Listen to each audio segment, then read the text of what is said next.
Welcome everyone to Breaking Big Blue Times Giants Nation show collaboration. We're back with the first post Brian Daboll episode. Last week was the Brian Daboll was fired episode, and actually the numbers were excellent. We appreciate everybody for coming by. Keep growing it. Remember to tell your friends, like, subscribe, watch on YouTube. Bobby and I, we actually want to do a live version coming up. So I just put something out there. We're taking suggestions. It'll be December 15th, I believe, after the Commanders game. That Monday, we're going to do a live Giants Nation show times Breaking Big Blue podcast, hopefully at like a local bar or venue that we decide is perfect for it. So if you're in North Jersey, if you're in New York, you want to come out, that'll be a fun time. We'll have a good time there. I'll bring a whole bunch of books if anybody wants books. We'll do the podcast, everything right there. So that'll be a lot of fun. I'm sure a lot of people will want to come out to that. So save it up. You know, we'll go out. It'll be a good Monday night out right before the holidays. So now the Giants lose. They lose again. Very similar, 27-20, right? The coach changed. Some things changed.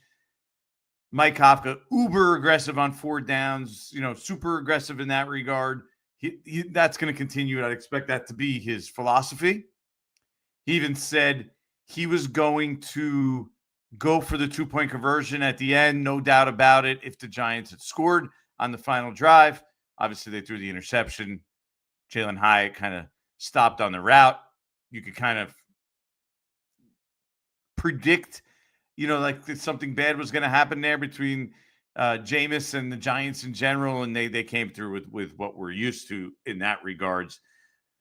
But we saw a little different version of the Giants. Mike Kafka brought a little different edge to him. It definitely was more tranquility on the sideline. Still didn't produce the results we wanted, right? But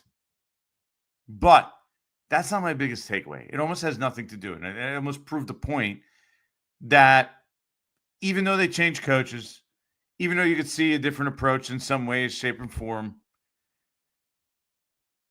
the Packers played their C- game? I mean, they had 5 drops in the first half alone. That is a ridiculous amount. I mean, 5 drops in the first half alone, and that's only counting offense. They had 3 interceptions that they dropped. 1 or 2 of them could have been returned for scores, like on the edges.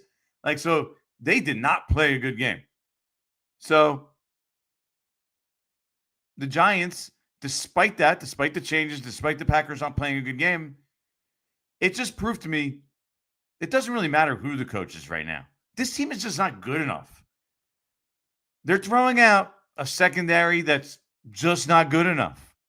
The defense as a whole, we want to sit here and talk about all this talent on the defense. Who are the really high-end players on the defense? It's Dexter Lawrence and Brian Burns right now. Kayvon Thibodeau is a solid player when he's healthy. Fine. Right now, let's say Abdul Carter, average at best, right? Not a great player at all. Bobby Okereke, at this point, average player. Hasn't been great this year. Hasn't been bad, but I definitely hasn't been great. Average player. Paulson Adebo hasn't really played when he plays. He's been a solid player. But Cordell Flott's okay, or he's not a high-end player. Tyler Nubin, he's been bad this year. Struggled this year. Javon Holland hasn't been a difference maker. He's been okay. Where's the super high-end players? And we want to sit here and pretend like this Giants team should be like this world beater defensively. I don't see it. The safeties haven't been great. Haven't really been difference makers. The linebacking core, average. The interior defensive line, aside from Dexter Lawrence, So, we want this to be we have this expectation should be a great defense. And I get it. Shane Bowen hasn't done a good enough job. And everybody wanted him fired today. My interpretation is that Mike Kafka is going to stick with him. Not just for this week, but they're going to, probably for the long term here. I don't think the options are great. I don't think it's really going to change much if they switch him right now. So I think he kind of has no choice but to stick with Shane Bowen. But that's my number one takeaway is forget the coach and the GM just for a moment. When we're just talking about the game and the team the Giants are putting on the field, it's not good enough. Their weapons, not good enough. Their offensive line played well. I thought it was a good game, but they're not great. It's not a great offense. It's not like they kept talking about like that's the strength of the team. Well, that's the problem. They have like a slightly above average offensive line. That's the strength of the team right now. And their pass rush, okay, it's pretty good with Brian Burns. Dexter Lawrence actually probably played his best game. Give him some credit. We've been on him a lot. I saw he had 4 pressures. He was getting in the backfield. Granted, he was going up against a backup center, and he should dominate that guy. But playing over the nose and having 4 pressures, and they were quick pressures, that's pretty good. But the Giants, talent-wise, I'm sorry.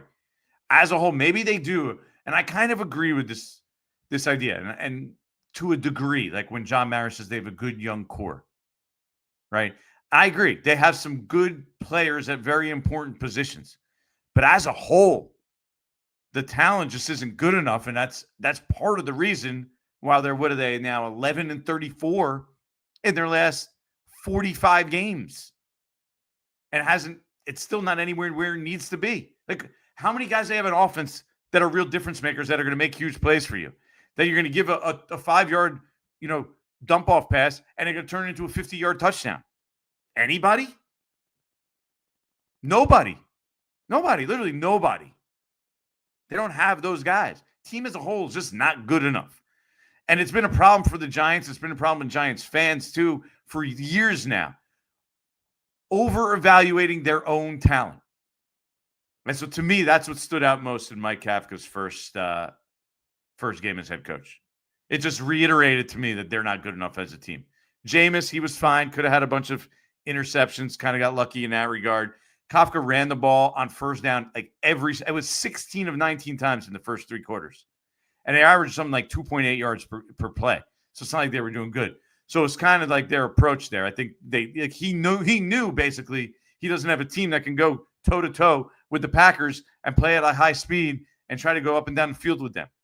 So kind of suck the air out of the game, run the ball, get the clock moving, slow down the Packers pass rush. Like, that was the approach. And it wasn't a terrible approach. They hung in there. They had a chance to win at the end of the game. They didn't make plays at the end. And, Shane Bowen, status quo, but let's be honest, he hasn't done a good enough job. Probably deserves to be fired right now. I don't know how you could argue that, but at the same time, what's the alternative? So that's where we stand. I mean, the Giants were more aggressive, and that's the buzzword for Mike Kafka. Aggressive. We've heard that more now. That we're going to be aggressive in our approach. We're going to be aggressive in the way we practice and the way we go about creating new drills at practice, everything. Aggressive. And you saw him, they blitzed on 41% of the play. So it's not like they were sitting back there doing nothing. On the Savion Williams catch, the big catch in the final drive, they brought 5 guys. But guess what? Flanagan Fowles got stood up by the linebacker for 7 seconds. And to me, that's, again, to the point of, are the Giants really, as a whole, good enough? Like, he didn't win on the play at all. Got dominated by a running back. You got Abdul Carter not winning at all.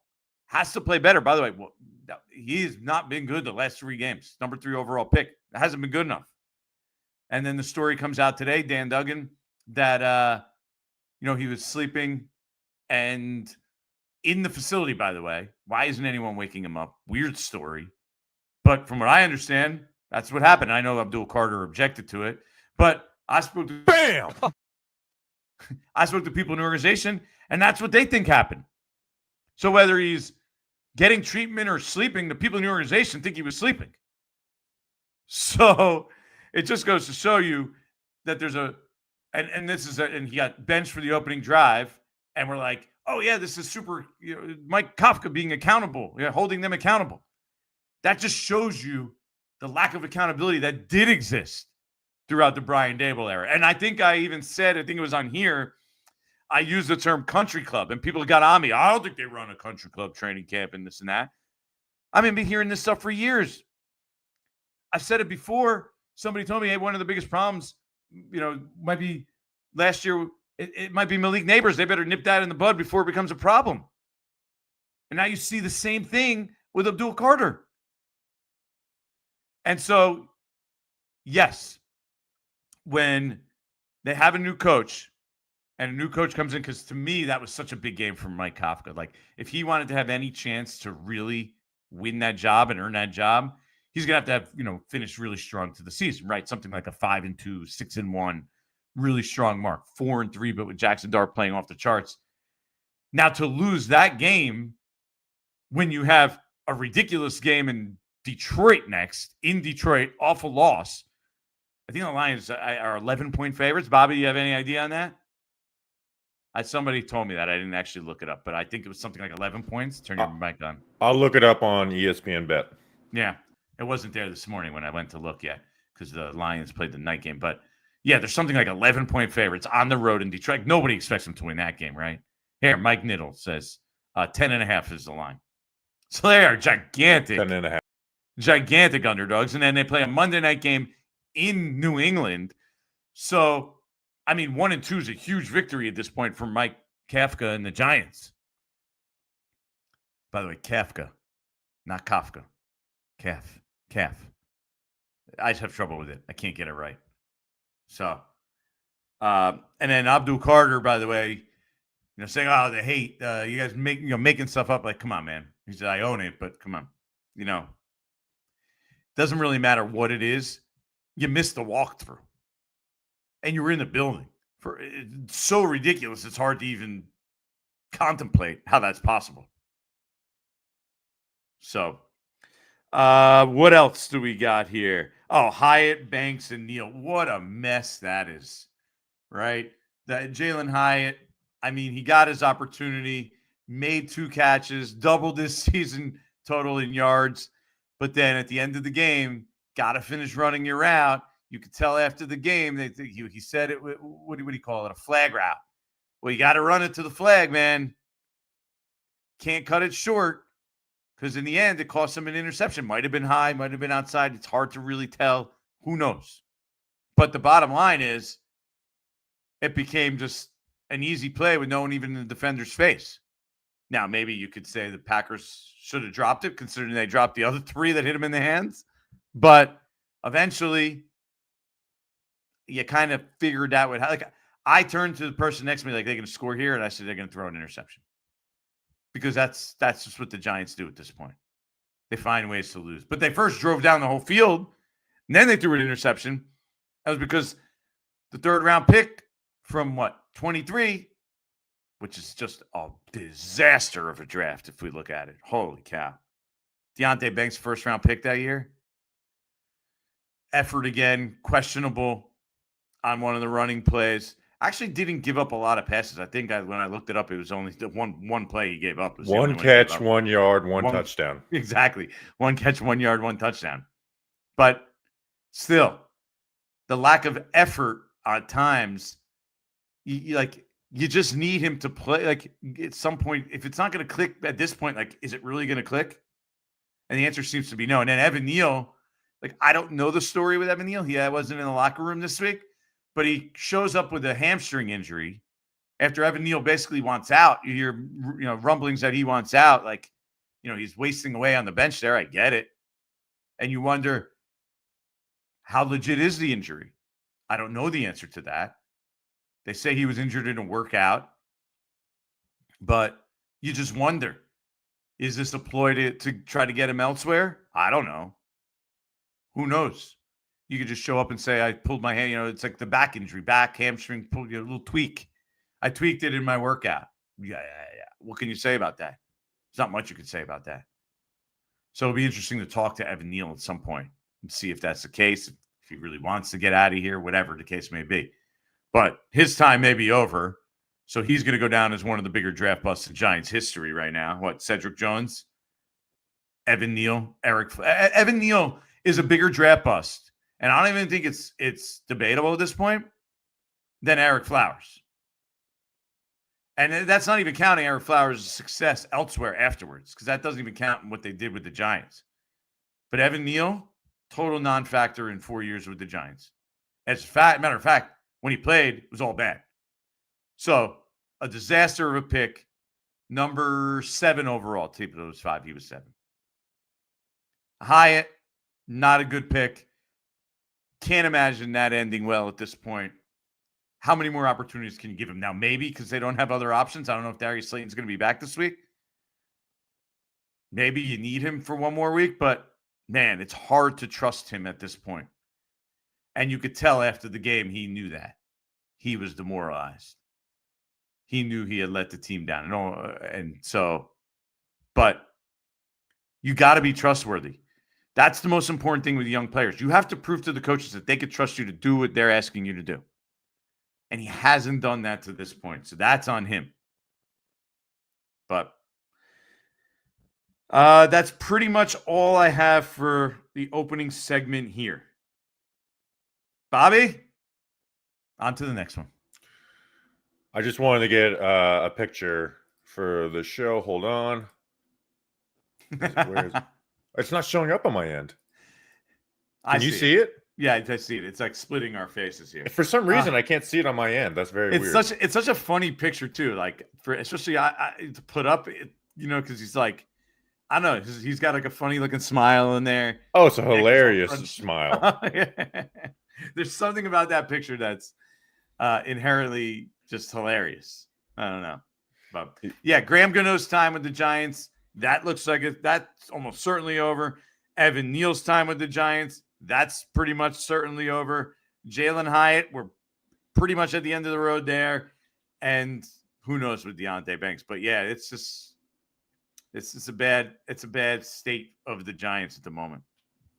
I had to get a new phone, and doing the new screenshot is just throwing me for a whirlwind. All right, so let's I want to hit some stuff. Why? What's the new? What do we got? It's one of the newer. So I was gonna wait until the summer to get the new iPhone. There's no like double buttons, one on each side. It is. So it's like the top volume, and then there's a side button, but it's just I'm still getting used to it. So I was gonna wait until the summer to get the new iPhone because I don't really need much on my phone besides just storage space. But training camp, it's nice, especially last year when they kept putting it on the far field. I was like, man, having a camera zoom. And then on Friday, my phone just kept on like resetting itself.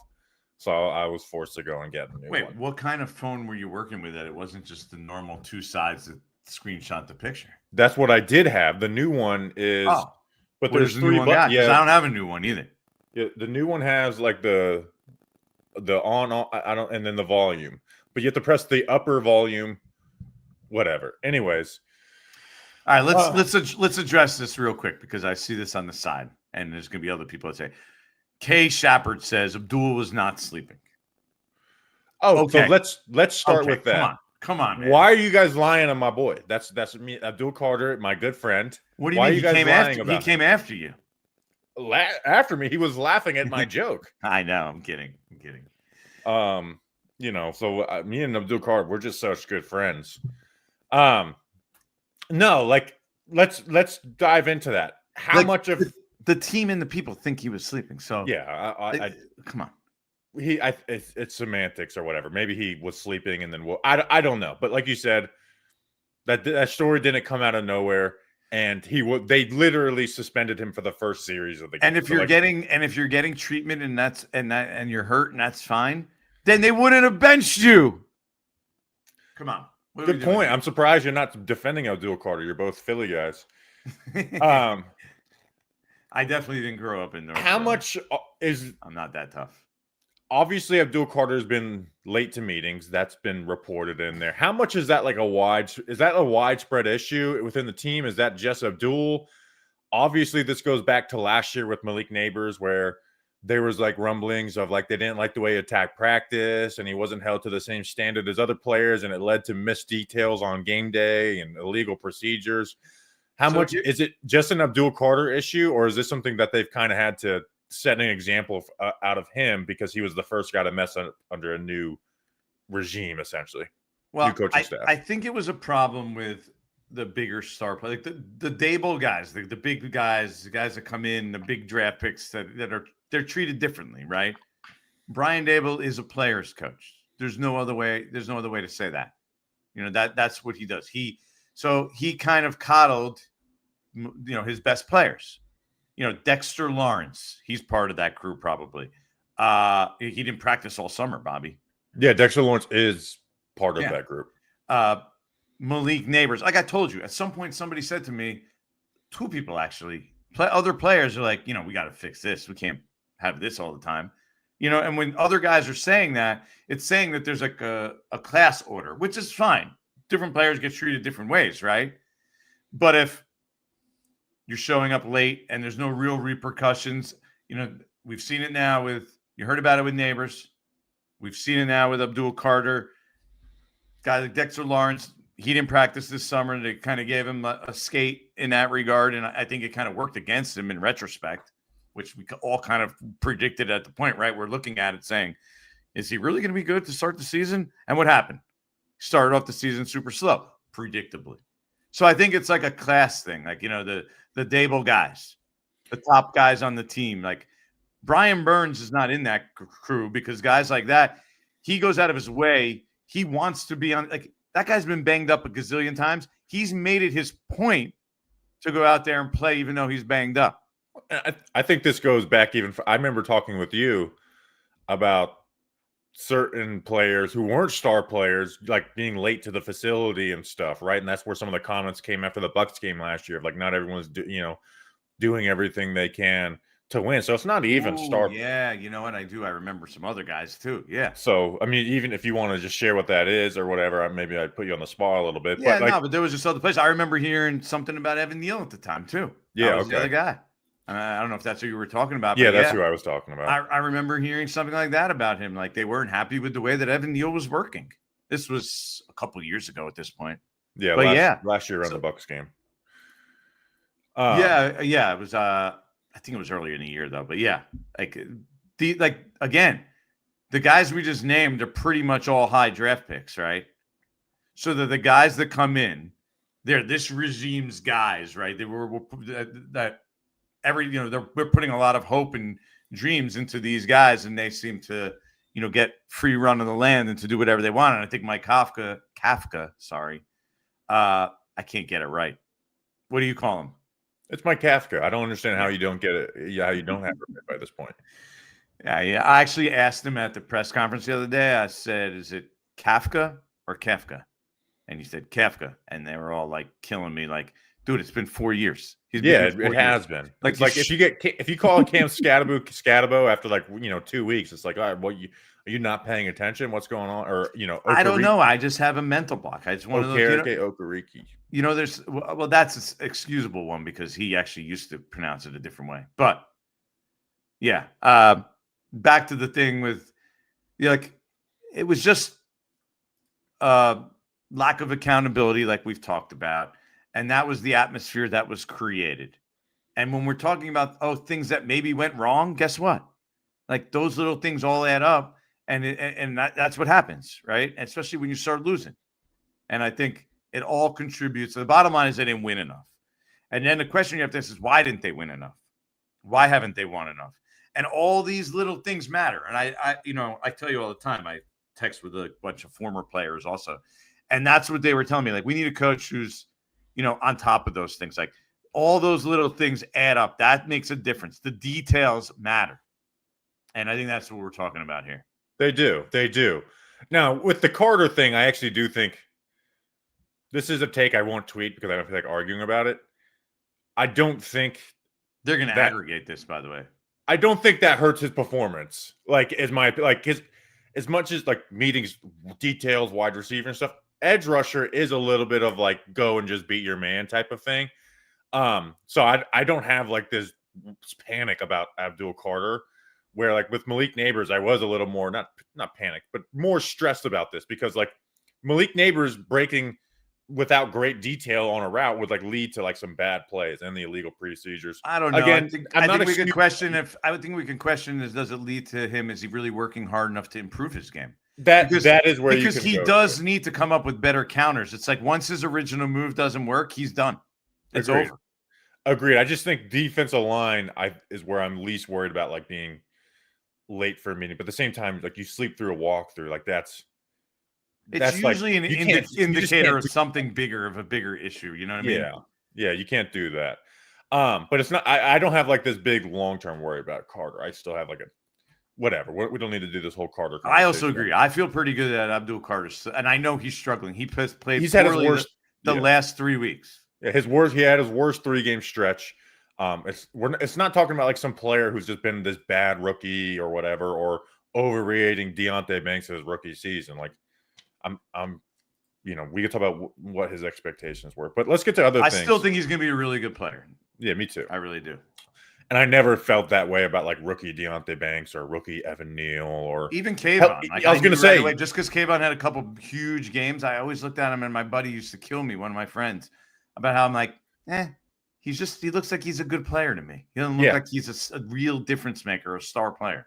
Agreed. Rookie Kayvon and rookie Abdul is different levels of players. Really, the only rookie who has been better off rip than Abdul Carter under Joe Schoen is Malik Neighbors. And I guess you could argue Dart a little bit too, but quarterback is always a But we just have to stop, and I'd say we as a collective, like, I agree. I overrated some of the defense this year too. I mean, I'm as guilty as anyone, but there has to be, Giants fans in general have to stop overrating the internal talent. Like, you got to be realistic about what they have. Every team in the NFL has really good players, Bobby. Every team, even the crappiest teams, have really good. The Cleveland Browns have Myles Garrett, who might be the single best player in the entire league. Yeah.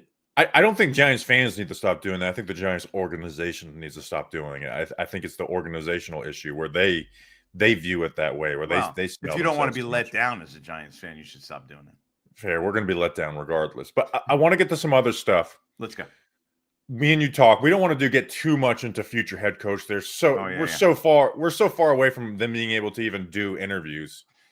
But I don't like asking you about other people's reports, but Jay Glazer's different, right? We could take what Jay Glazer says as gospel, where he said, they're not going to have a coaching search that is going to span everywhere. There's rumors about head coach type they're looking for. Obviously, names have been flooded out there, but like, what is the process right now that they can't talk to the coaches directly? Maybe they could talk to agents. But, like, what is the process right now in this first week post the Daboll firing between ownership, Joe Schoen, and potential head coaches? Yeah, I think what's happening right now is ownership and Joe Schoen are putting together their list, right? I mean, they kind of have a list, they kind of knew, but they're going over guys. And now conversations are happening behind the scenes with the coaching agents, reaching out to whoever their contact is with the Giants. Some guys, it's Joe Schoen. Some guys, it's been in the past John Mara. He's been the point man.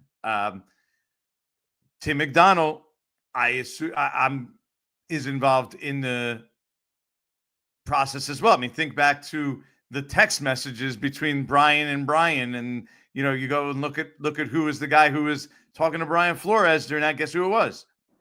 It was Tim McDonald. So he's also involved in it. I think Chris Mara is somebody who's going to play a bigger role this time around too. So I know people will love that. So, but here's what I've heard. I unironically kind of like that, but go ahead.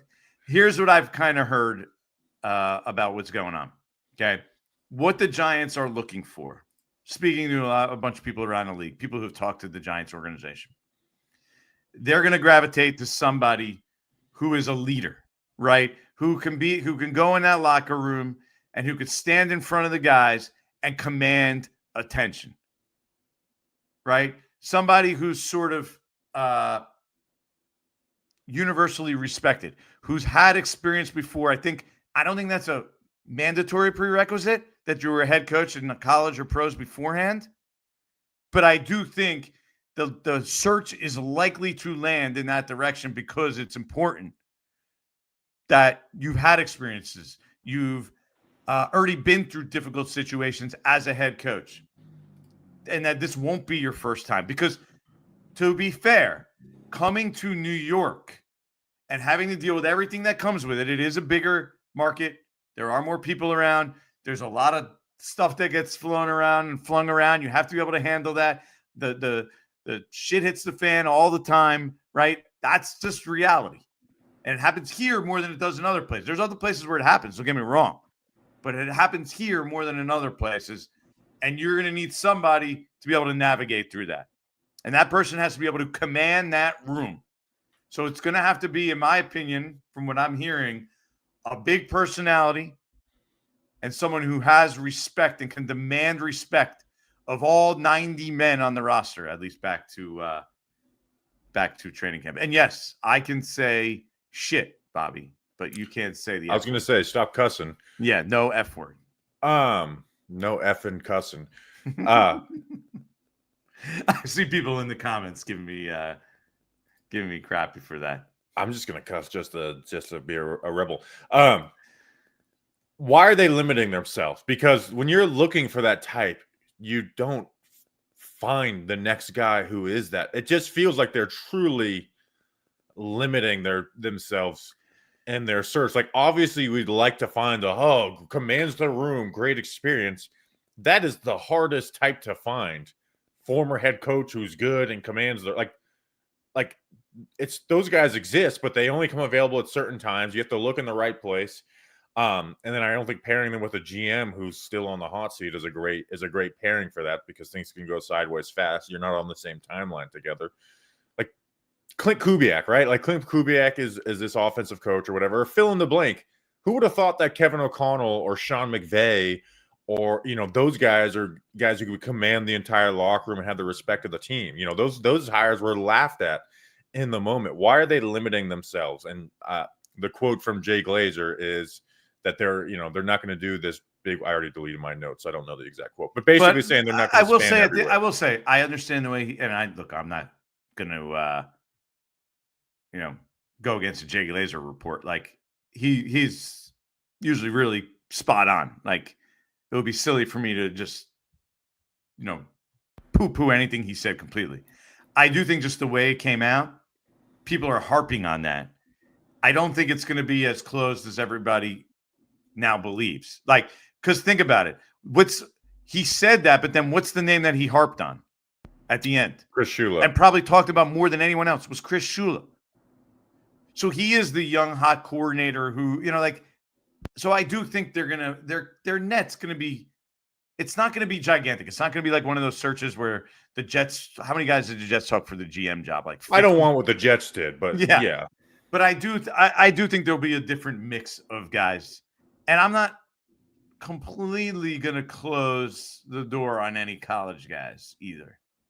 I do think there could be. I think it's unlikely, right? And at the end of the day, that's probably going to be the case. But I don't think that's 100%. And I forgot that Igor actually asked this question with the super chat. So thank you, Igor. But I definitely.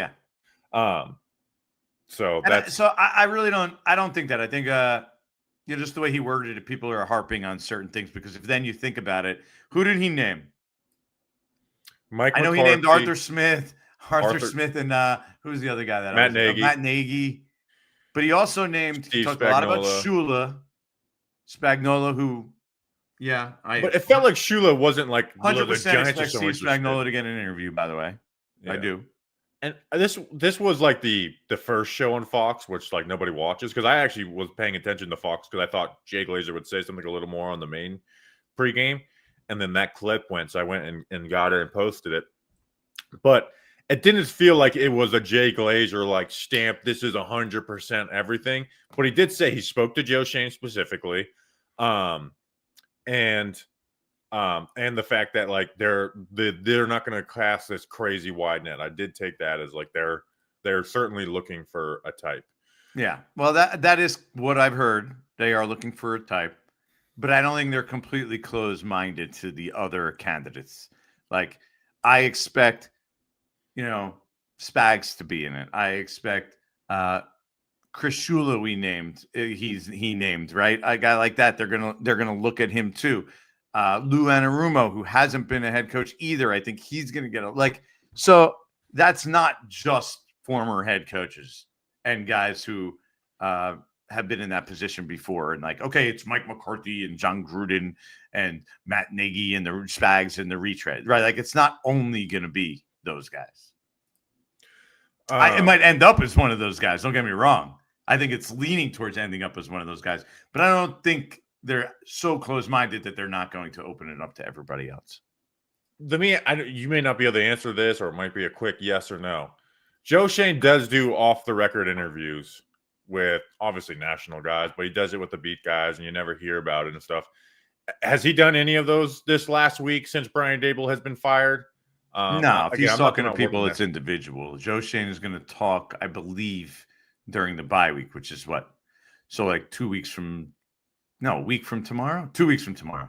I just know he does like training camp off the record interviews with I don't even know if he did one with you, but like with certain individuals and stuff. Yeah, no, that's different. That's not this. This is, if whoever, I guess, like, if you have a strong relationship with Joe Schoen, like Jay Glazer does, you just text him or call him up and you have a conversation. And most people don't put his name to it, but if you're talking to a guy, but Jay Glazer's, right, I guess, got permission to do that or just did it anyway. But I don't know if this is true, but someone said Art said he talked to him this week. So like I said, I was just wondering if he did that because I know that does happen and we never kind of hear from it as the public. It just kind of stays as what it is off the record. I mean, personally, if I did talk to him, I wouldn't be out here saying I talked to him. So that I'll be honest with you up front and tell you that. Okay. You're a liar. Next question. Does Kafka have a chance? We got through 1 week. He lost the game. Does Kafka have a chance? I know they were preaching that he kind of did. I do think he does. I really do. I mean, he's a legit candidate around the league. So if he does well with the Giants, why wouldn't he be a legit candidate for them? Especially if they finish strong and he does well here in this little stint. That means he has something going with Jaxson Dart, right? So if you like the way he works, if you like the way he operates, he's 38 years old. He's a top candidate around the league for 3 years now. If he does well here, why wouldn't he be on your list? Because he was here before? Like, that's the only reason he wouldn't, right? Well, the reason would be is you need a whole new coaching staff. And specifically, I know they would probably fire their defense coordinator in that scenario, but there's a lot of just everything is the coach's fault blaming. And to just fire the head coach and promote the offensive coordinator would feel very. Well, I think there would have to be a plan to reshape the coaching staff to his desire for sure. Sure. If they here, let me create a scenario. They go 5-2. Jaxson Dart looks great down the stretch. You wouldn't be intrigued? I'm living in the world of reality. I'm talking like they go 3-4 and they win 2 out of their last 3. That type of thing. You don't want Joe Schoen here, right? No. Okay. So I actually think the best scenario might be for Mike Kafka to finish strongly because the likelihood is that Joe Schoen stays, right, and remains. Right. Like there's a scenario for sure. The right coach comes and he says, I want to bring in my own guy. And they say, sorry, Joe, this is the guy we need. We want to redo our organization. So he wants to move on. He wants to bring in his own guy. That scenario exists. But the likelihood is he remains. If Mike Kafka finishes strongly and you could pair him with Joe Schoen, that's an easy one to move off of if it doesn't work out. Then you could just, clear them out together and reset and have a regime aligned. So to me, for someone in your situation, it's actually one of the better scenarios to unfold. I agree. But at the same time, I'm rooting for the Giants to be good more than I'm rooting for Joe Schoen to be fired. So I just can't let that type of thinking together, warp my brain. It works. There's a potential it works. Yeah. Next one. Does Jaxson Dart play this week? Everything seems to be aligning towards Jaxson Dart playing this week. The fact that he was on the field on Friday, even though he was working on the side, it showed he progressed to the protocol. And by the reason they wanted to get him out there to do that, because you only have so many practices, right? So he can go out there and do that stuff, just basically conditioning at practice. If he didn't do it on Friday, you wouldn't be able to clear that step until Wednesday. Now they got that and we're able to do that. The likelihood is he could be practicing on Wednesday or Thursday this week, which then gives you puts him in a good spot to play on Sunday. So I fully believe he is trending towards being ready to play this week. And I heard from a bunch of guys, probably 3 or 4 people told me he was doing good and it wasn't this and I say this is all relative because any concussion is serious. So you hurt your brain, but it wasn't like a severe concussion where he was dealing with major symptoms throughout the week. Last week I'm talking about. Yeah. I also think he would he would fake it to get on the field. That's the Giants are going to be very conservative with him. So if there's anything, I would expect them to hold him out again. But it looks to be trending in the right direction. You mentioned in the top that it does seem like they're committed to Shane Bowen for the long haul. Kafka did leave wiggle room in the press conference when he simply could have just said, like, yeah, he's our defensive coordinator going forward. Instead, he did a Brian Daboll thing, but in a Mike Kafka way where he over-explains it, but basically didn't answer the question. But it sounds nicer and it's longer and it sounds more well thought out when it's the same exact thing. Is that like, are they really that committed to Shane Bowen? Because they did, it's not as dramatic as the other ones, but they did have a fourth quarter lead that they didn't hold. There are certain team employees who are just like full go blaming every defensive issue on the coaching staff after defending the coaching staff for so long. Is that like set in stone that Bowen is here long term? Not long term, but like for the rest of the season? No, I don't think that's set in stone. I just think that the likelihood. But if it keeps going bad and worse, and they give up 50 points this week in Detroit, and New England's a disaster, like they could easily at the bye week be like, we have to do this. Like I think, but I think if there's a move, I think that's likely where we're at, the bye week. But I think if you say which is the most likely scenario, it's probably him staying through the year at this point. Tell me, you think putting someone else there, is it really going to make it better at this point? I somewhat agree, although I do think a fresh mind could bring in fresh ideas. Defense is not the same as offense. Like, offense is like, all right, you're not changing the playbook. You can add your wrinkles. Defense, there's basically 6 different types of coverages, and you dress them up in different ways throughout the week. Like, defense, you can change a lot on a week-to-week basis. Shane Bowen has changed a lot on a week-to-week basis at times. I do think fresh eyes could help, number one. I don't think it's making all the difference in the world, especially with Paulson Adebo out. As much as Adebo hasn't been like this slam dunk great free agent, he hasn't gotten the interceptions that they signed him to. Him not being out there has really put Shane Bowen in a tough spot. But here's the thing is that doesn't matter from the fan base's point of view, because Shane Bowen's a bad defensive coordinator, and you're a bad defensive coordinator, even if a game like the Packers game isn't totally your fault, you're still a bad defensive coordinator for a bad defense. And the Lions, if there's any team that has the ability to put 50 up on the New York Giants, it is the Detroit Lions, a team that will not put their foot off the gas. They're pissed off after that Eagles game last week. The pressure could just become insurmountable after next week, and you'll have an extra day with Monday Night Football for the Patriots game. I guess I don't know. Their inclination right now is to stick with them. Not everyone in the organization wants to do that, but it's Mike Kafka's decision right now. Yeah. So I just think he realizes making that change now to whoever it may be, it's not the best options in the world, probably, right? It's a lot for a guy who's already dealing with taking over as head coach for the first time. Then he has to basically go and oversee the whole defense as you change the whole defense. Then it's taken away from him. He's trying to run the offense too, right? Yeah. I don't know. There's a lot of moving parts there I think make it difficult to do right now. You talked a little bit about Jalin Hyatt, Deontay Banks, and Evan Neal. Evan Neal's on IR. Deontay Banks is rotating with Corey Black. Jalin Hyatt was like the only player who didn't get a big shot this year yet. He played a little bit here and there, especially the Saints game, but he didn't get any targets really. And they had Bo calling. Like Sunday was his first real shot where he got targets that weren't just little speed outs against the Eagles.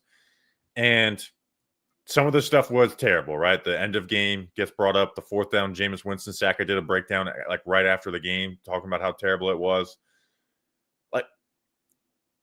Is there any chance he's cut this week? Because it just feels like it's got to be so toxic for him.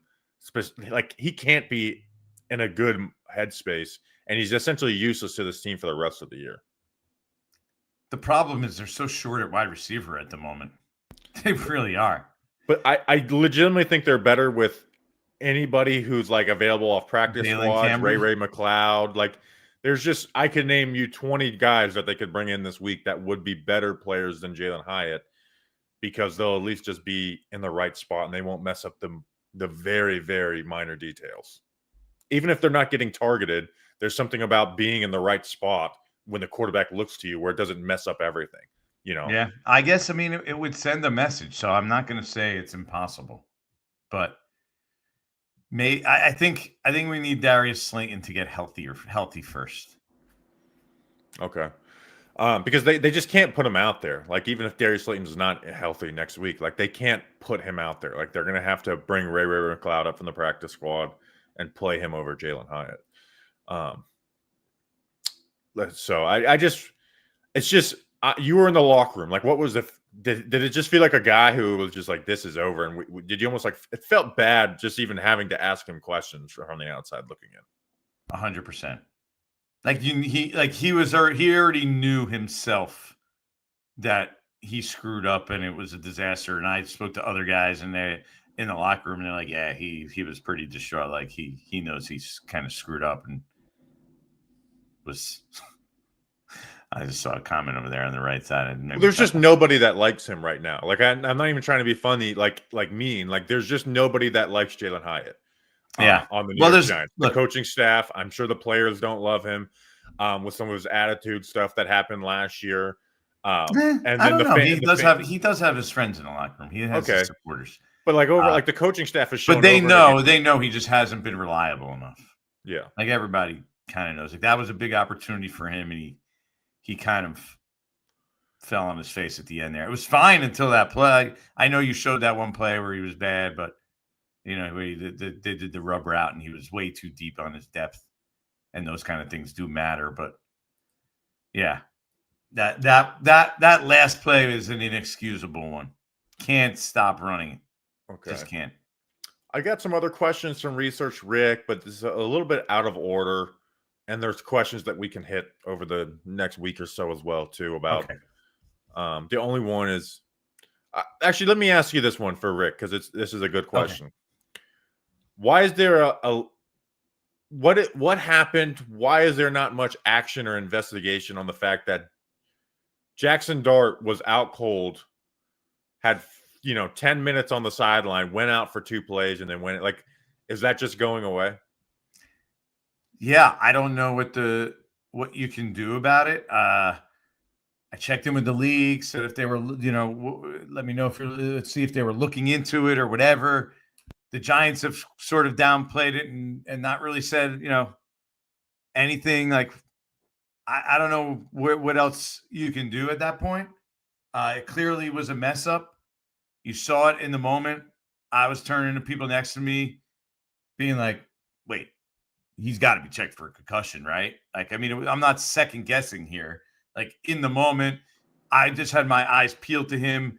I saw it right away when he went to the ground. Even when he walked off, he looked a little woozy when he was going off the field.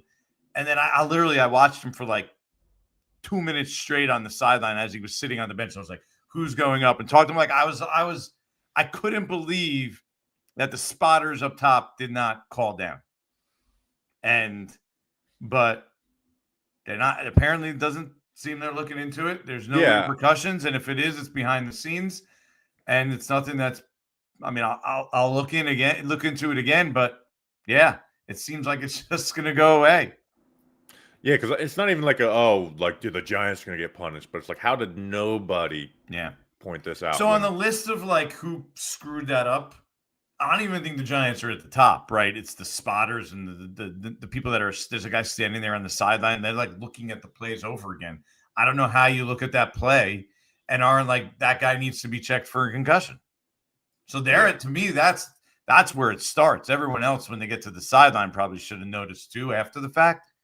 But like at the top of the list of people who are like most to blame, it's the concussion spotters. And those are Chicago specific. Like every stadium has their own specific people, like up in the booth. And they basically have like a Nintendo type or PlayStation or Switch type joystick. And they're like looking at all these things and I don't know how they didn't get it. Maybe it's because they're using a joystick in 2025. This is the last question. Why PlayStation doesn't use controllers just anymore? It's like a normal controller. It looks like a PlayStation controller. Sorry, like joystick probably wasn't the right word. Like a Wii remote. I'm old. The chat is just going in on Jalin Hyatt. It's very mean. Let's answer some questions. I got one more question before we get to that. We got to figure out. You mentioned at the top of the show. Where are we doing this show on Monday, December 15th? I don't know. We got to find a place. There should be somebody who wants to host us. We're probably going to bring in easy 50 to 100 people. Yeah, this is a call to a place that let's figure something out. If you're out there, you're a local bar, North Jersey, maybe near the stadium, Clifton, anywhere in that area. I mean, that makes sense. Jersey City will do. Where are you staying? Do you know? Yeah. But this is kind area? Of a. I'm staying near. Probably North Jersey. I'm staying. Okay. Actually, I think I'm staying right by the stadium. I forgot which hotel we got this time. Okay, so any bar or venue want to host us, we'll. Especially, it's probably bar makes the most sense because we'll bring in people, and then what are they going to do? They're going to drink and spend money. Yeah, let's make a deal. Let's go. Let's make a deal. Let's do this. All right, let's get into some of the chat. Let me write down the live show. Let's hit the super chats first. Okay. Some of these are just comments, and we can't do a whole conversation on it. But Aaron, please say Nagy and Smith isn't true. Dark plays and D. We kind of hit some of those things. We hit. I'm not going to shoot down anything Jay Glazer said, like I said before, but I would be really, really surprised if it ends up with either of those guys. Victor Perez wants us to do a live show in Tehran. That's good. That could be happening for the right price. What's your gut? All right, I'll give you this. This is total speculation, but I'll ask you: who is your gut feeling of who would be the head coach if you had to decide right now? This is going to get aggravated. Please aggregate this. Jordan Raanan believes this guy will be the head coach of the New York Giants. Honestly, I have no idea. I mean, who makes the most sense?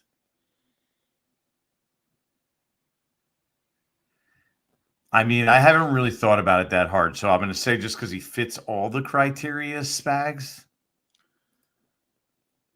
Yeah. Okay, Spags. But I mean, that's just a total guess. I don't know. We have to figure out who's sitting down with them in the interview first, who's making the final decision, who's involved. That all matters. That's one thing I didn't consider in the firing the coach mid-season, especially with 7 weeks left, is that it's a huge decision that you can't have informed takes on it like this early into the process because they can't even interview most of these people. Obviously they're backchilling with agents, but essentially every agent, even if they don't believe their guy's going to get an interview, are going to contact them about getting a job. Of course. All the big coaching agents have talked to people on the Giants, whoever it is they talk to on the Giants. Yeah. And it could even be like Ed Triggs, who does the contract and has a lot of relationships with these people. People could be calling him just to feel them out. You know what I mean? Yeah. People could be calling Kevin Abrams because they have relationships with Kevin Abrams for years.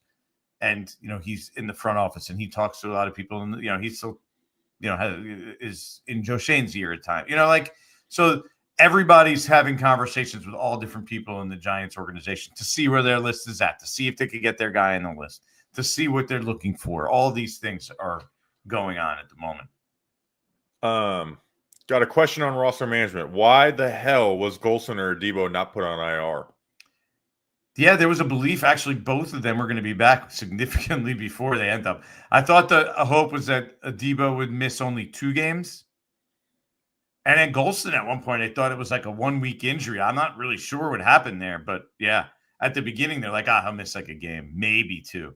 Yeah. And now, he's just been out for 5 now, I think, which you're right. It's just waste. I mean, there's some of these signings have really backfired on this year. Hudson, Golston, they don't seem like huge moves, but that's like $5 million, $6 million players. You can get good players for $5 or $6 million. Hudson was terrible in the moment. That was, you go back to mine and Justin's day 1 recap. I was like, this is a terrible signing. I understand swing tackle is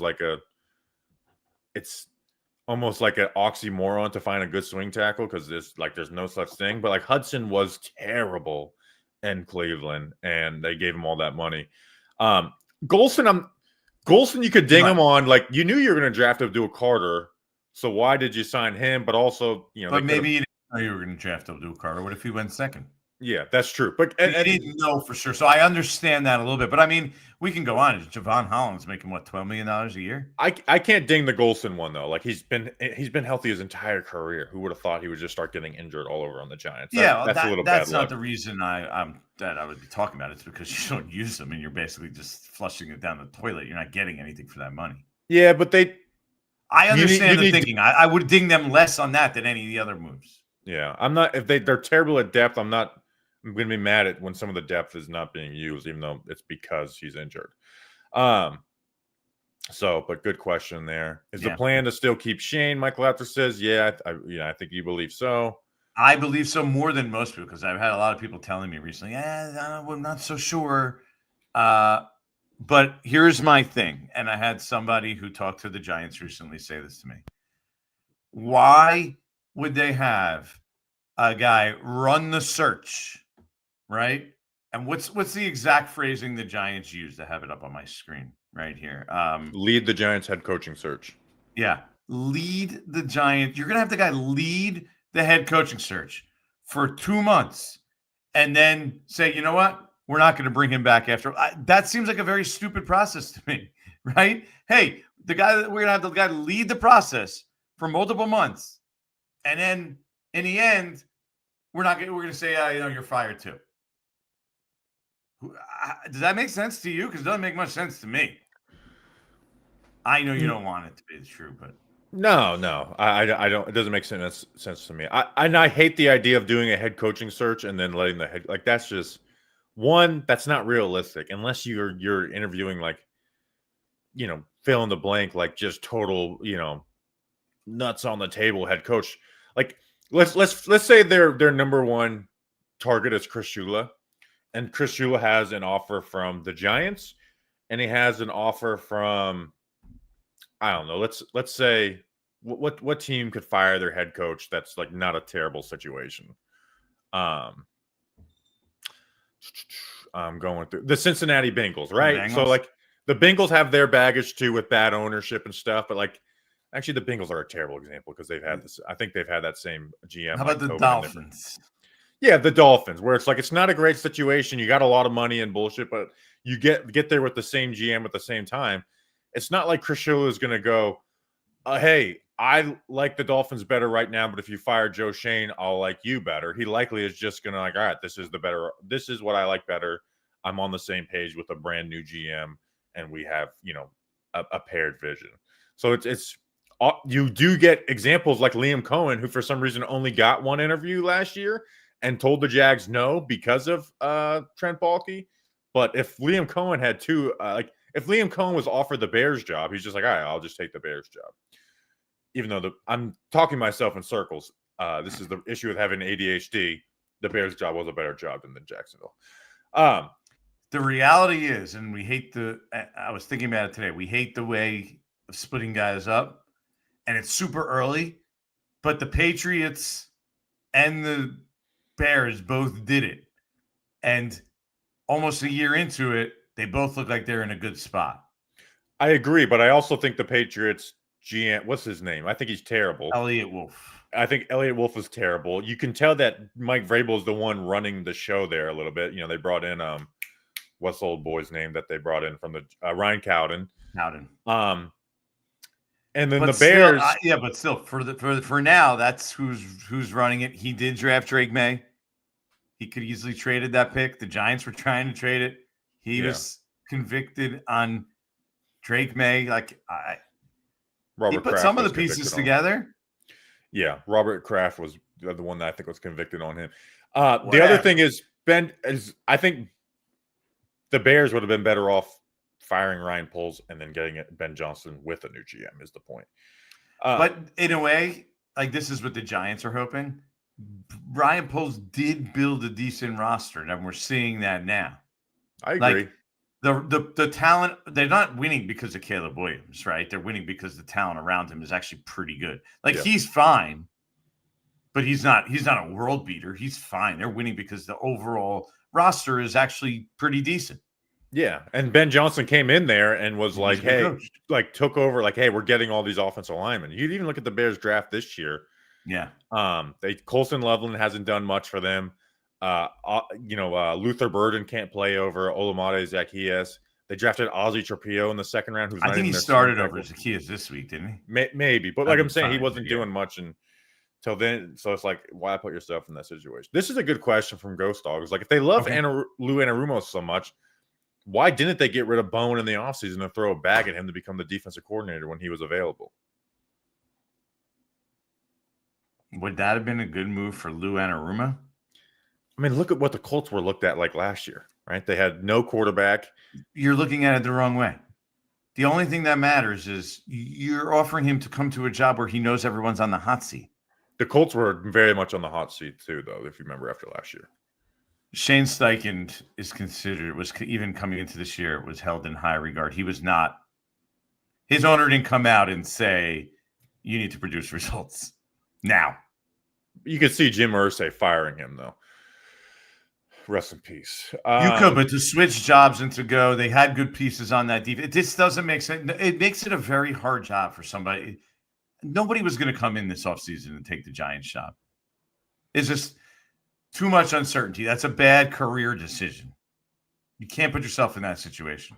Okay. Defensive coordinators, a bad year doesn't stick to defense coordinators.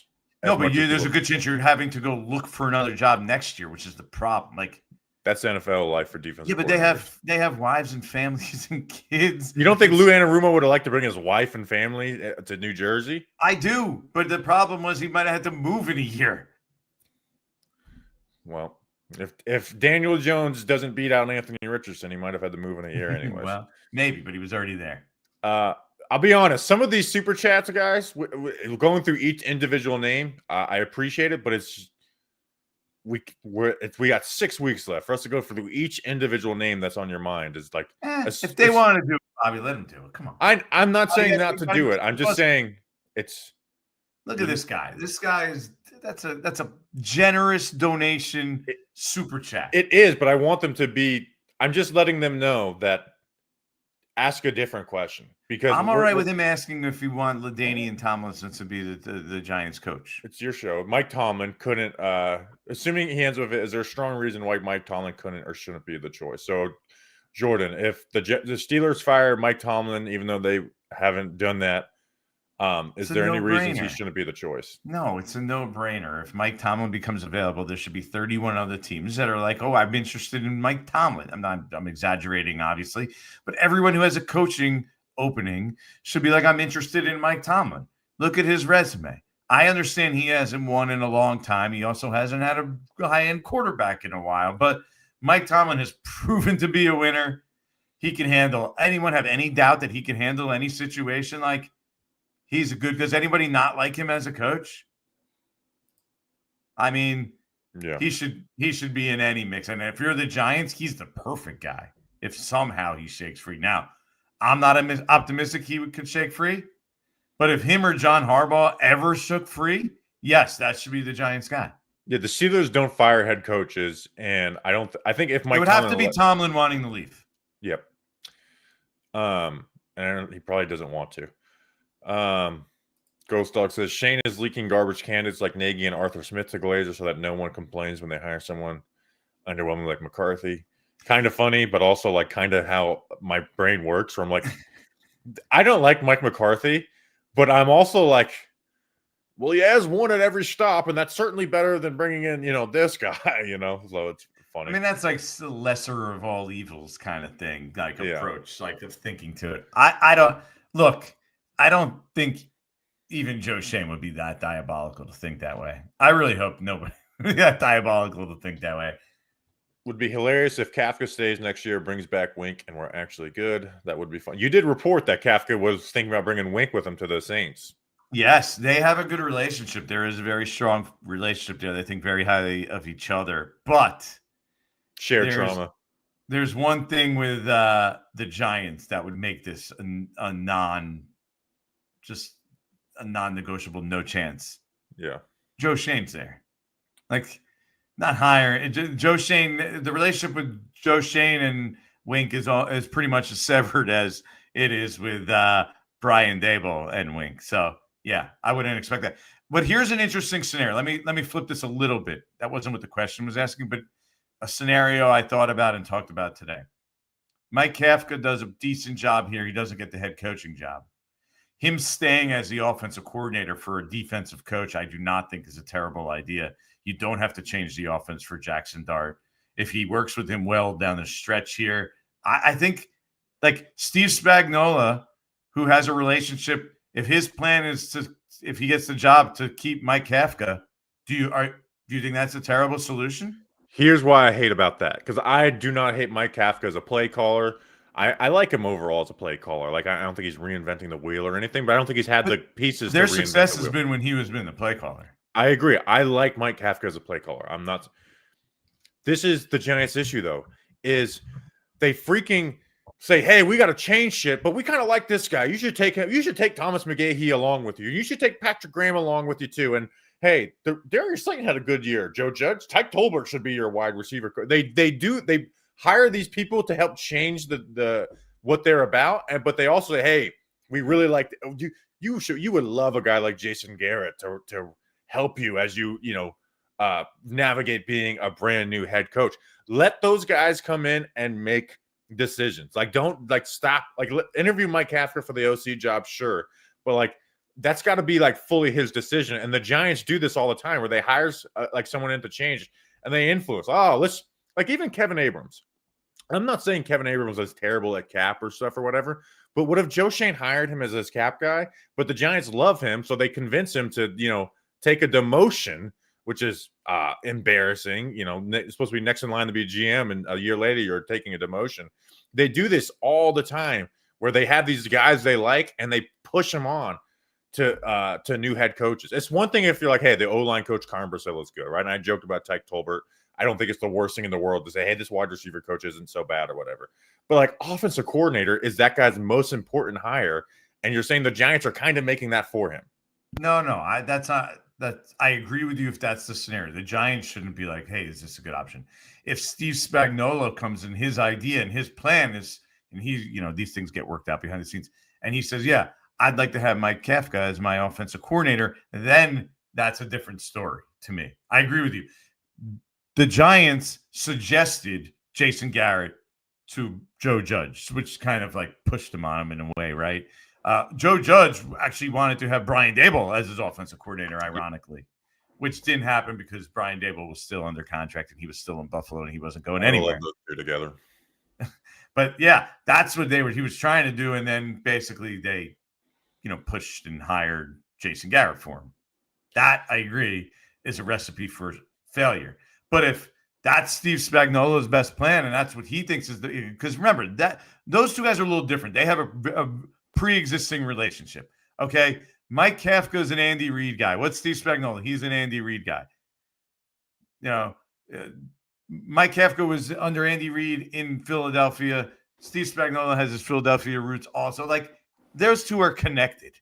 It's different than Jason Garrett being shoved down Joe Judge's throat. Also, I don't want Steve Spagnuolo as the head coach. Victor Perez says, don't tell me what to ask with my money, Bobby. Any interest in the building for Antonio Pierce as a coach? He's going to have his supporters in the building. I believe he's going to get an interview. I in a way, I kind of like him because I know his personality. I think he has that fiery personality. He's not afraid to say anything to anyone, and I think that'll be a good thing for this team. And in a way, I think he's kind of got in a bad rap for what happened in Vegas. Because the reality was, yes, he didn't have a great year, but they were terrible. I mean, go look at his quarterback situation. He had no chance to be successful. They played hard and won down the stretch of that season, actually, with an awful team. And he's actually going to stay, but then they end up there was people that got Pete Carroll to say yes, and so he was actually fired at the last minute. But their intention was to keep him. So actually, I'm not totally against Antonio Pierce. I think there are definitely things that you can like there, and I know he's considered a player-friendly coach. He was sitting there smoking cigars and celebrating with guys.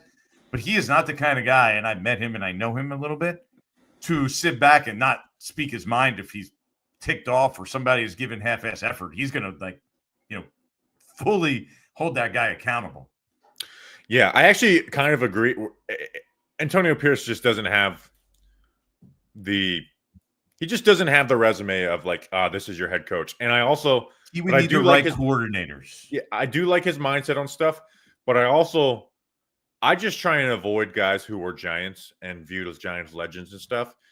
Not one, because it's you have too much of a bias for this, but they love him, right? That's the whole Chris Snee thing, right? Remember when Joe Schoen first got hired and Chris Snee was interviewed to be a part-time O-line scout, and people were mad that Joe Schoen didn't hire him, even though Chris Snee came on a more full-time role afterwards. And I was this is something I actually agree with Joe Schoen. Why should Chris Snee have a part-time job as an O-line scout? Either commit or not, because here's the issue: is if you're not good at it, you're never going to get fired. So you're going to be around here as a part-time worker. Either commit or not, because it's just harder to fire those types of guys. And I don't want to be in a spot where I don't like Antonio Pierce. I'm not going to get into it. There's a little more to that story. It's not. Well, let's get a little more to that story. I'm just talking about from the outside looking in. I get it. Also should be noted. What's the more to that story? You know a name that we haven't mentioned? Jeff Hafley, I think, is a guy who's seriously. His name quieted down when the Giants ran. Yeah, but I still think there's and you also brought up Chris Snee. Chris Snee worked under him in Boston College, so that's why it kind of came to my mind there. But yeah, I do think that's a name. He's been a head coach before. He fits the criteria, right? So actually, if I had a guess, that might be my guess. He fits the criteria. He's been a head coach before. I know it's not been in the NFL, but he's a coordinator in the NFL. He's from Jersey, so he probably can handle this a little bit more than some other people, because he knows what it's about here. So I do think he could fit a lot of the criteria of what they're looking for in a coach. Victor Perez said, "Spilled the tea, Jordan." It's a super chat. You have to answer it. No, I'm not going to answer that. That's a water under the bridge. He's now a member of the organization. And by the way, probably not a total coincidence that their offensive line finally is the best it's been in a while. Just saying. Marcus Bowe looks like a pretty good pick, right? Yeah, we'll see. Again, I think you should move it. We don't need to have a whole full-throated conversation on Marcus Bowe, but yeah, it has looked the best. Doesn't look like it's. I don't know why Joe Schoen doesn't push his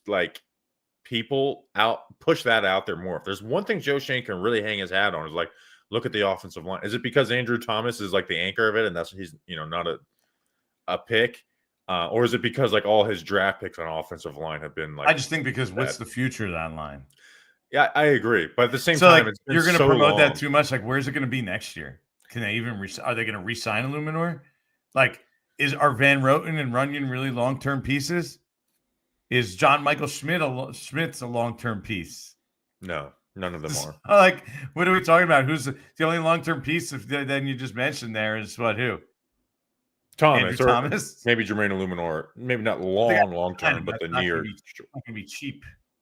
Agreed, but still would be. I'm just saying that might be why he's a little hesitant to do that, because that could backfire real quick. There's some people who don't like Hafley, and I'm not sitting here saying I do or don't want Jeff Hafley. I did watch his press conference looking for a clip last week, and it happened to be at the end of his press conference. So I watched the whole thing, and I was like, "Ooh, the Giants are gonna love this." And I see that the people are saying he was just okay at Boston College. I mean, that's a tough job, man. I agree, but that's where I'm I don't want to look back and be like, why did we hire the guy whose best season in college was 7-6? Not to say that 7-6 is bad at Boston College or whatever, but the great head coaches who are in college, they figure out ways to win with those teams, and they go 10-2 or 11-1 or whatever it is, and they, may not be his fault for a lot of that stuff, but Curt Cignetti goes and makes James Madison a winner, right? Jim Harbaugh made San Diego a winner. It's you could look at their track records and they just figured it out. Mm-hmm. Why am I trusting Hafley to do that? Because he's, been a good defensive coordinator for Green Bay. So, and I'm not sitting here saying that's why I don't like him, but I also, that is in the back of my mind, even though college is so much more complicated than wins and losses. Let's rip through these because it's getting. Yeah, hit me with what you got. I don't have any others. Don't we have more super chats here? I think we hit them all. Let me make sure we didn't miss any. Well, Joseph Garcia didn't ask a question. Man, there's a bunch. There's a few more here. Just rip them off real quick. Which I think we got all of them. Which one are you talking? You could click on them. You have access to that. Oh, okay. Where'd it go? Leader of men is very intangible and subjective.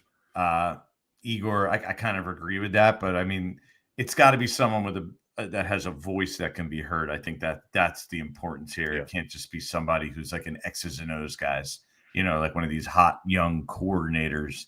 That I think is the point. Michael Champion says, what does Shane Bowen have to do to get fired? Okay, there you go. Yeah. A 40 or 50 spot in Detroit, that could do it for sure. I mean, that'll be any of these games if they just have a total disaster or a total letdown. I don't know how much longer they'll be able to justify that. So that certainly I think is the case as well.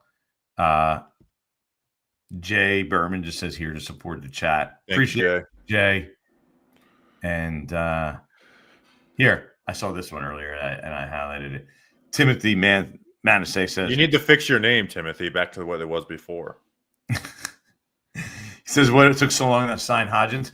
Honestly, it's because the only reason Hodgins is signed here, and I don't think it has that much to do with Brian Daboll being fired, and I know that's the natural inclination to connect the two, is that little Jordan Humphrey got signed to the Broncos. Like, they viewed little Jordan Humphrey and Isaiah Hodgins is kind of like the same thing in my mind. And so when little Jordan Humphrey was gone, like little Jordan Humphrey would have been active and playing 60 snaps this week if he was on the roster. It would just be him instead of Isaiah Hodgins. So that's the reason. You're shaking your head. It felt like a week of like, you know how like I said this on the private Twitter. I was like, Mike Kafka could have said his only change was that he was leading the meetings in Spanish, and there'd be certain people who were just like, wow, who would have thought that this could happen? Like when Dalen Cambry got elevated, somebody's like, wow, he must have been thinking all this. Who cares? All right. Like there's going to be some changes, but not everything is a direct reflection of Brian Daboll being gone. I think the Hodgins one was one of those. Gano IR was one of those. But really the things you could point to is like going for it on fourth down on your own 35. Brian Daboll would have never done that in that situation. He was super aggressive with the fourth downs in the second half. And I was all for that, by the way. You're 2-8. Why not? I am all for that reason, because it's interim head coach and you're 2-8. If this was just a neutral situation where you don't have a first game for head coach, I'd be like, that's kind of insane to do when you're down by 6 points. But what was I saying? Really, the things you could point to, though, is like the Abdul Carter situation, right? Like, we could get into like how much of a punishment is one series when you give a guy every single snap after that. But I just like that Mike Kafka did that. I like that, he came out and just flat out said Jameis is our quarterback and let it get out to the media right away, instead of having a week of speculating if Jaxson Dart was going to be available and playing that game for 5 days. So those are the things that I like that Mike Kafka did. Let me ask you the one other tangible change that he made. What do you think about the moving the off day to Monday instead of Tuesday? I have concerns and reservations because I've seen it before. When I was in Philadelphia, right before I came to the Giants, it was only a few games, but Chip Kelly did it. Ben McAdoo did it also here. The problem is players usually have Tuesday off, right? So you come in Monday, and you watch the film, but you also have treatment on Monday after the game. So now when you move the off day to Monday, the players are supposed to be off. But if you get banged up in the game, or either way, some guys just need treatment on Monday no matter what. You're coming in on Monday and then you're in on Tuesday, so where you really don't have an off day anymore. So it's not always well received by players. So I have my reservations about whether it's going to how they're going to accept this and how it's going to be looked at by the players. This is not my thought, but this is like I saw the replies to this yesterday was these players, this team sucks. They ought to be working a little more. What is your response to that? You're obligated to have a day off, and you guys need a time to get away. You can't have them miserable all the time. Like I know fans want guys to just be thinking, and you should be walking with your head down all week until like you win a game the next week, right? Like that's not realistic. Come on. So you guys need their time away from work for their own mental well-being, and so I think, yeah, that's what I say to that. Here's another. You could do nap time during instead of walkthroughs. Yeah, let's hit this chat. The last one. Yeah, Very Gooster says Mara better see results in January. He said that, and then in November he says going to keep the GM who's 2-9 again. I agree with that concept, but we have to understand their thought process and where they're coming from. And we don't need to agree with it because I think most of us don't. But they're like, well, look, the roster is better than the record indicates. So, therefore, they're pointing the finger at the coaching. And also, when John Mara spoke last year in January, I really felt when he talked about making a decision, like we decided to retain him and bring him back. The one who was on the hot seat was Brian Daboll, not Joe Schoen. Really felt that was the case. Wasn't flat out said, but that's the impression I came away thinking. So, last one, Bobby. Any thoughts of doing a Daniel Jones breakdown video with the Colts? Curious what you to see how his game changed. Not one, I just don't have the time for that. And no, he's moved on. There was times where I thought Daniel Jones was good, and there was times where I thought he struggled a lot. And I don't know if you saw, but did you see the whole Shea Tierney interview? I did. I don't think they put the whole interview. Asked him about Daniel Jones's. I was like, whoa, someone asked him. Well, it's something else about Daniel Jones was brought up. Oh, the idea of like teaching guys to learn and slide and get down because they did that with Daniel Jones. So then it was brought up. Hey, by the way, what do you think about how Daniel Jones is playing? Yeah, I did mention that there was something else funny about that Tierney press conference. I can't remember what it was. I clipped it up, I think, but. Dude, the Giants have been making me a little angry when it comes to, I know we're going so late right now, but those used to be like good 35, 40-minute videos they would put out, and those are like my favorite things to watch, right? It's like I get to see these guys once every 3 weeks, find out little stuff on individual players or whatever. Well, you know that I won't even like if I know if it's just me talking to one of the assistant coaches, the camera can't like come over and talk. So I'll like go talk to the assistant coaches that are like by themselves that are not getting bombarded with the camera. Because I don't want to I don't want it out there. I want to like a lot of times I'm collecting quotes for stories and like 2-3 weeks down the line. I don't want it to get out. I want it to get out. And they've been making these what would usually be like 40-minute videos, and they're just 15 minutes. And I'm like, okay, this is great. I didn't hear from over half the position coaches. And I think you should try to get a credential again. Yeah, I told you I'm going to apply for credentials every summer for the rest of my life and act like I haven't been denied over and over again. And I always end them with thanks in advance, even though they're not. I know they're not going to give it to me. Just give me with a little thanks in advance. I don't think I've said it on air, but I apply for credentials for training camp. And, they denied or like, good luck with the new venture, blah, blah. If you have any other questions, please reach out to Pat Hanlon. And I replied, who is Pat Hanlon? And I didn't get an email back from that one. Thank you, Deb Ellis, for the super chat. Did we miss a comment from Deb? We didn't. I just saw that. I didn't see a comment with it. Yeah, no comment with it. All right, why don't you close it? Victor says, got to slip Pat Hanlon. That's Pat Hanlon of Benjamin. That's what I should do. But like, I will give you $100 to credential me and just make him say no to that. And then I'll come back with like $120. And just keep like going on until he finally just like stops responding. 122. Yeah. All right. On that note, this was fun. This is a long one, but we got to a lot of stuff here. So I appreciate everybody. You're listening to Breaking Big Blue Times Giants Nation Show. As always, like, subscribe, tell your friends, help us grow this podcast. Last week was a huge number. We need to get it bigger and bigger and bigger. I'm Jordan Raanan. He's Bobby Skinner. See you next time.